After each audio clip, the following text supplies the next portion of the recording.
आसंता 15 ओडिशा चलिबो चतुर्थ वंदे भारत एक्सप्रेस। झारखंड टाटा नगर और ब्रह्मपुर मध्य दौड़िबो ए वंदे भारत एक्सप्रेस। एथिपाई समस्त प्रक्रिया एक प्रकार चूड़ांत होईछि।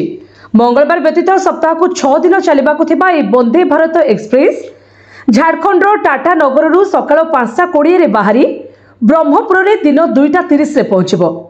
टाटा नगर ब्रह्मपुर पर्यंत 586 किलोमीटर दूरता पाखापाखि 9 घंटे अतिक्रम करिबो।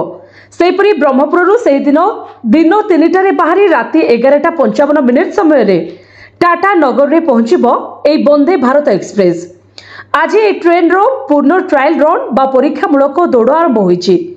यह सकाळ 5:20 रे झारखंड प्रदेश रो टाटा नगर रो बाहरी सकाळ 7:43 रे जोड़ा सहर स्थित बांसपाणी रेल स्टेशन रे पहुंचीथिला। 2 मिनिट रहणी पर 7:45 रे बांसपाणी स्टेशन छाड़ी ब्रह्मपुर उद्देश्य बाहरी थिला। वंदे भारत चलिबा नै जोड़ावासी खुशी व्यक्त करिसेंती।